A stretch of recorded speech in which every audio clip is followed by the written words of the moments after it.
Bien, audiencia 129, la última, la de la semana pasada, y en este caso estuvimos escuchando los alegatos correspondientes al abogado que defiende a Claudio Alejandro Guzmán, integrante de la policía de la provincia de Buenos Aires desde el 23 de septiembre del 75 hasta el 29 de enero del 80. Tuvo el cargo de oficial principal de seguridad en la unidad regional 5 de Bahía Blanca de la provincia de Buenos Aires. Esta dependencia de seguridad estaba bajo las órdenes del comando de la zona 5, del 5º Cuerpo del Ejército, que era quien comandaba las acciones de esta zona y particularmente de la subzona 51, y está acusado de haber integrado un grupo de tareas, un grupo junto con su superior Pedro José Noel y los suboficiales Jesús Salinas y Faustino Loncón, que se dedicaban a realizar los allanamientos y los secuestros fundamentalmente en la previa al golpe de Estado del 24 de marzo del 76, hasta que se conforma la agrupación Tropas, que estaba destinada pura y exclusivamente a eso. Este grupo de tareas actuaba dentro de la policía bonaerense, justamente para perpetrar estos allanamientos, estos secuestros y las torturas posteriores. La particularidad que tiene es que Guzmán llega hasta este estadio de la causa en libertad, ¿sí? Ni siquiera libertad vigilada o libertad condicional o prisión domiciliaria, como sí la gran mayoría del resto. Llega sin ninguna condena y en la más absoluta libertad. De hecho, hace un par de años estuvimos presenciando la inspección ocular que se realizó en la jefatura distrital de la policía de aquí de Bahía Blanca, en Alema el 800, que la solicitó Guzmán porque es el lugar en el que estuvo trabajando dentro de la policía, y que también está señalado como que alguno de sus calabozos o de los calabozos que tenía en aquel momento, porque hubo varias reformas que se hicieron durante estos casi 50 años, de haber alojado detenidos, detenidas, presos, presas políticas, de haber funcionado como centro clandestino de detención, alguna de sus oficinas, de sus dependencias, de sus calabozos, ¿sí? En el marco de esa inspección ocular a la que no nos dejaron ingresar, lo veíamos haciendo su despliegue en ese momento y presentándose así con su abogado, y bueno, llegaba caminando, se iba caminando en esta diligencia que había solicitado, y que lo que nos decían en su momento es que no había aportado demasiadas precisiones, simplemente algunos cambios de infraestructura donde había una escalera y que ya no la había, o viceversa, y alguna cuestión más de este tipo. Pero bueno, es uno de los que llega en libertad y sin condenas hasta este juicio. Su superior Noel falleció, y es al que también le endilgan el resto de las responsabilidades. El abogado fue Gonzalo Minio, el que estuvo haciendo los alegatos de Guzmán, y particularmente lo que podemos decir es que se le imputan 3 casos, los más importantes, sí, de una serie de allanamientos y de operativos. Son 3 las víctimas principales que tiene la causa contra Guzmán, o sea, la imputación contra Guzmán. Se tratan de Daniel Bombara, Laura Manso y María Emilia Salto. Forman parte también de un mismo grupo de investigación que tiene la Fiscalía y que investigó hasta el momento. Las tres eran militantes de la Juventud Peronista. Bombara tenía 24 años, en el 75 había sido personal no docente de la universidad, y una vez intervenida por Remustetu lo dejaron cesante. Entonces, a partir de allí, en su legajo figuraba como en un estado de subversión. Militaba en la Juventud Peronista junto a su esposa Andrea Fasani, y también eran miembros de la iglesia tercermundista. Tenían una hija, Paula Bombara, que hoy es escritora y que ha declarado en varias causas vinculadas con el asesinato de su padre. María Emilia Salto, la otra de las víctimas, tenía 28 años en aquel momento. Había sido perseguida por la AAA en su ciudad de origen, en Cipolletti, desde el año 71. Sí, pensemos que esto recién ocurre en el año 75, y ya venía con 4 años de persecución previa, incluso en gobiernos democráticos, y en el 73 había sido indultada y puesta a disposición del Poder Ejecutivo Nacional. Y Laura Manso era oriunda de Río Gallegos, tenía una hija, tenía 23 años y vivía en Bahía Blanca. En particular estamos hablando de la mañana del 29 de diciembre del año 75, donde sobre las primeras horas del día, cerca de las 6 de la mañana, las 3 víctimas son secuestradas en el barrio Noroeste, en cercanías a la calle Santa Cruz y Bravar, por personal policial que revistaba en el comando radioeléctrico. Aquí hago un asterisco porque luego Miño va a decir que Guzmán no revistaba en el comando radioeléctrico, era su superior, era Noel el que respondía a las órdenes del comando radioeléctrico, entonces por cadena de mando, digamos, Guzmán no necesariamente respondía a ese comando, pero sí sus superiores. En un primer momento, los tres, Bombara, Manso y Salto, son obligados a subir a un patrullero de la policía de la provincia de Buenos Aires y ahí empieza el traslado que culmina en dependencias de la policía bonaerense. En ese momento los interrogan a los tres, los torturan a los tres, les aplican picana, los someten a la desnudez, a descargas eléctricas, con especial ensañamiento sobre Daniel Bombara, que muere el 2 de enero del año 76 como consecuencia de las torturas. Recién nos vamos a enterar en el año 2011 que había sido del cuerpo de Daniel Bombara, porque aparece en el cementerio de Santa Mónica, el partido de Merlo, y allí nos damos cuenta, según los registros, que lo habían enterrado como NN apenas 3 días más tarde de su muerte, ¿sí? El 5 de enero del 76 lo habían hecho figurar como que había sido... digamos, como que había ocurrido un accidente y lo habían atropellado cerca de un cruce de la ruta con el cementerio, y a partir de allí lo habían enterrado en ese lugar. El cadáver de Daniel Bombara estaba parcialmente calcinado, estaba politraumatizado producto de las torturas, y luego se llega a la conclusión de que a través de la inhumación y del equipo de antropología forense y las investigaciones que se hacen, que había muerto en la tortura.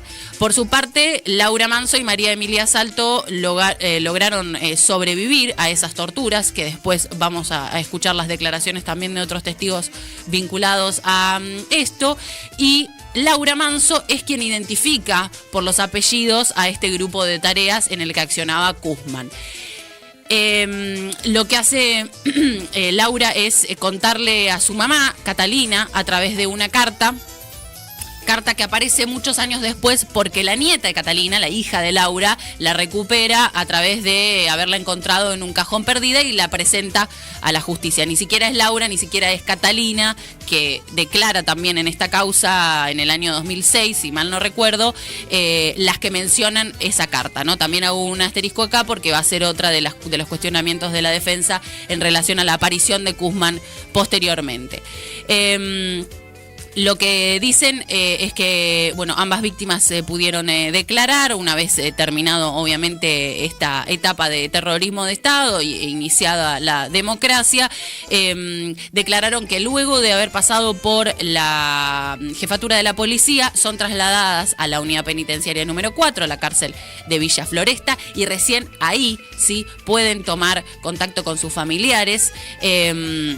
El 6 de enero del año 76, ubíquense, es que estamos en la previa del golpe de Estado, todavía no se había anunciado oficialmente el golpe de Estado, y ellas ya habían sido secuestradas, ya habían sido torturadas, Bombara ya había sido asesinado y ellas ya habían sido trasladadas a la unidad penal número 4.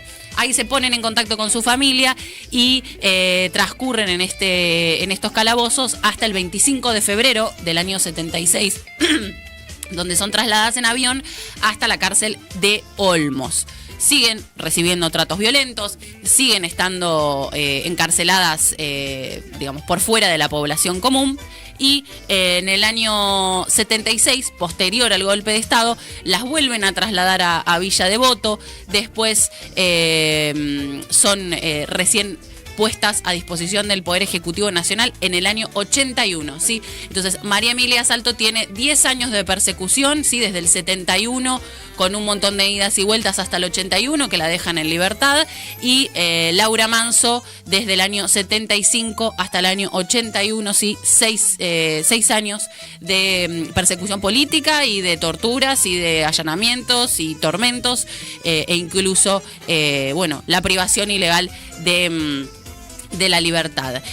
María Emilia Salto queda nuevamente en Cipolletti, ¿sí? Bajo libertad vigilada. Recién el 23 de agosto del año 82 dejan sin efecto el decreto que la había puesto bajo vigilancia, y después ellas declaran que les parecía que en ese momento en el que son trasladadas desde la jefatura penitenciaria hasta la unidad penal número 4, habían sido trasladadas en el mismo coche que trasladaba el cuerpo sin vida de Daniel Bombara.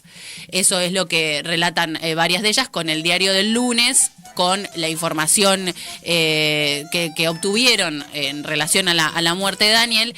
Una de ellas declara que había percibido que se trasladaban al lado de un cuerpo sin vida por la forma en la que se movían, en la que se movía el vehículo y en la que ese cuerpo se movía y en la que ellas estaban, ¿no? Obviamente iban vendadas, iban encapuchadas, no podían ver específicamente qué era lo que pasaba a su alrededor, pero sí la percepción que muchas veces, o la agudización de sentidos que muchas veces se tiene en estos momentos tan difíciles y tan cruciales para la vida. Lo que dicen también, y lo que quedó registrado, es la operación psicológica de la nueva provincia, que a los 2 días, ¿sí? El 4 de enero del 76, titula que el cadáver de un extremista fue interceptado por un comando montonero que atacó a los policías y que robó el cadáver.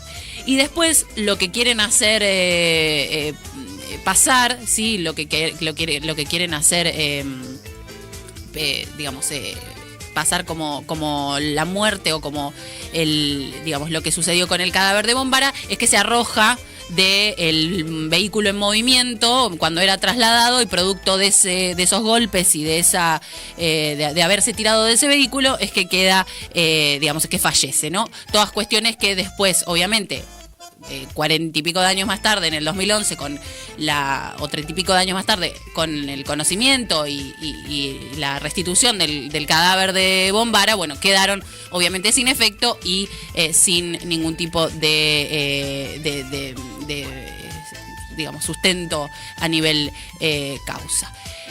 Decíamos que el abogado Miño es quien estuvo realizando los alegatos en defensa de Guzmán, y justamente hablaba de una de las cuestiones que mencionamos recién, que es el ingreso de Guzmán a la causa a través de la carta de la mamá de Laura Manso, y arma ahí todo un despliegue argumentativo de por qué no debería nunca haber sido imputado.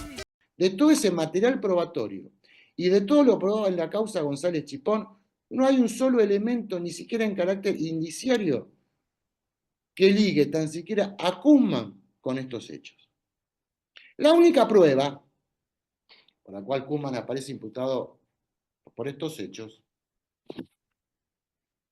es, y ahora sí vamos a hablar, la carta manuscrita por la señora Catalina Repeto de Manso a su esposo mientras la hija de ambos se hallaba privada de su libertad en la unidad 4 de Villa Flores. Carta que ya vimos que la señora Catalina Repeto de Manso, en su primera declaración en el año 2006, que ella pide declarar, no menciona. No dice, yo recuerdo tener una carta. Yo recuerdo que mi hija me dijo quiénes eran los autores de sus torturas. Si en la carta dice, mi hija me dijo, mis torturadores son fulano, mengano y sultano, ¿cómo no lo dice en la declaración del año 2006? Ni menciona el hecho. En esa carta dice, te agrego esto en el correo porque no quise poner más en el hotel. Sé los nombres de los torturadores. Se olvidó, se ve en el 2006 y se olvidó. Noel, Salinas y Kuhlman o Kulbach, o algo así. Carta que reiteramos una vez más en la declaración del 2006, no la menciona. Y que aparece, como dije, cinematográficamente en un cajón, y es aportada como prueba salvadora para demostrar quiénes fueron los autores de estos hechos, aportada por la nieta de Manso. Ahora, debemos tener ningún elemento de prueba más que esta carta. Ahora, aunque en la forma que está escrito y en su fonética nada tiene que ver con el apellido de mi defendido, por aproximación o por parecido, se lo asocia al de Kuzman. Nuevamente vemos que el Ministerio Público Fiscal insiste en una imputación fonética o cacofónica. Así como en Miramontes, Bluma pasó a ser Kuzman, ahora en el caso Manso, Salto y Bombara, Kuhlman o Kulbach se transforma en Kuzman. De hecho, si ustedes leen el auto de procesamiento de Kuzman, van a ver que dice concretamente que el apellido Kuhlman o Kulbach, como se parece a Kuzman y es el único parecido, lo van a imputar a Kuzman por el hecho. ¿Está en el auto de procesamiento? Léanlo. A ver, esto en cualquier causa normal no resulta en menor análisis y la persona hubiese salido con falta de mérito y sobreseída. Bien, ahí estaba Minio entonces en la defensa de Kuzman. No es solamente la carta de Catalina Manso lo que lo nombra a Kuzman, sino que además hay otros testigos que declararon en esta causa. Uno es el testigo Larrea, ¿sí?, que también se dedicó a la defensa a denostar por su actividad política o por lo que había sido una detención que había tenido en el marco de otra situación. Muchos son los testigos, Larrea incluido, pero también hay otros testigos que declararon que Kuzman hacía tareas de inteligencia, vecinos de la zona, vivía por allí cerca del comando, ¿sí?, del Comando Quinto Cuerpo del Ejército, en calle Florida, y vecinos de esa zona también declararon que en varias oportunidades se les había presentado en la casa con la excusa de pedirles la famosa "no me presta una tacita de azúcar", para ver con quiénes estaban en la casa, para ver con quiénes tenían contacto y hacer tareas de inteligencia, y también aportan datos de sus tareas o del despliegue que realizaba en la policía. Se hacía llamar Buggy el aceitoso, bueno, en referencia al cómic y a la serie de esos momentos, y bueno, varias personas lo ubican en ese despliegue. Y no es la única Laura Manso quien habla de Kuzman, sino que hay otros testigos que hablan justamente de haberla visto a Laura en esas condiciones en dependencias de la policía bonaerense. Es particularmente el testigo Pacheta, Carlos Alberto Pacheta, que declaró en el año 2022 en esta causa, ¿sí?, y que contó que Pedro Noel le había reconocido haber participado en el secuestro, en su secuestro y el de su hermano Osvaldo Agustín, y que un día se los encuentra en Cerri, si mal no recuerdo, y Noel lo reconoce y le dice: uy, Pacheta, la cagada que nos mandamos con vos y con tu hermano, en referencia al secuestro. En ese momento en que está secuestrado Pacheta, ¿qué hace?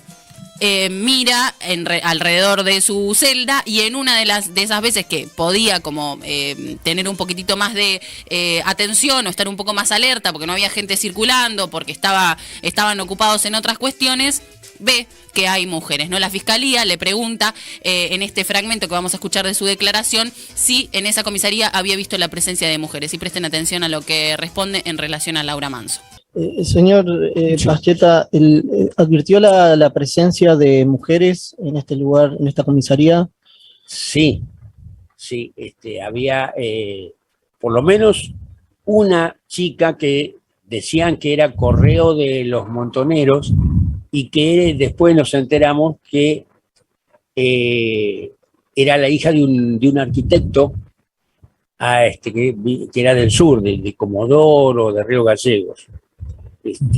Así que, y me acuerdo que nosotros, con unos pedazos de una celda a la celda de enfrente, una botella, porque tenía demasiada sed, se ve que entonces le pasábamos, porque a ella la tenían sin agua, no sé por qué. ¿Y por qué sabe por qué tenía demasiada sed? Y no sé, supongo lo que habrá sido porque, no sé, la habrían torturado con parrilla. Porque de otra forma, o sea, no sé por qué puede llegar a tener tanta sed una persona. ¿Pudo conocer el nombre de esta persona? Laura, pero no, realmente me parece que era Laura, pero no recuerdo bien ¿cómo es? El apellido, la verdad que no tengo presente. Señor Pacheta. Incluso es más, creo que ella fue una de las chicas que a nosotros por ahí nos hacían una especie de tortura psicológica, porque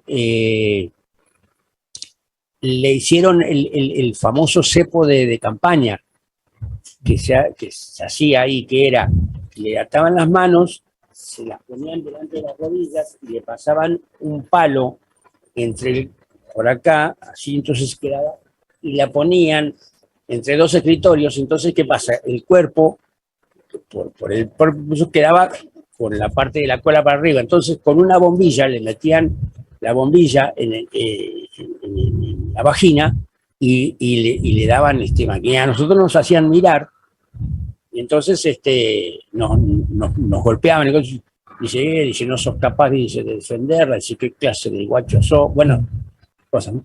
Y eso me quedó muy grabado, ¿no? Ahí estaba entonces uno de los testigos de esta causa, Carlos Alberto Pacheta, que declaró en el año 2022 en relación no solo a su secuestro, sino que pudo aportar datos también en justamente respecto a esto que estamos hablando del secuestro y las torturas de, en este caso, Laura Manso, que por los datos, por la fecha, porque era oriunda de Río Gallego, porque militaba en la Juventud Peronista y por las descripciones que da, todo hace concluir que a quien se refiere es a Laura Manso. Así que no es el único de los testimonios, el de la propia víctima, el que lo ubica a Guzmán en este tipo de allanamientos, torturas y tormentos, sino que son varios los testigos que hablan de su presencia en este tipo de lugares y también de las tareas de inteligencia que realizaba. Culminó el alegato de Minio en relación a Guzmán.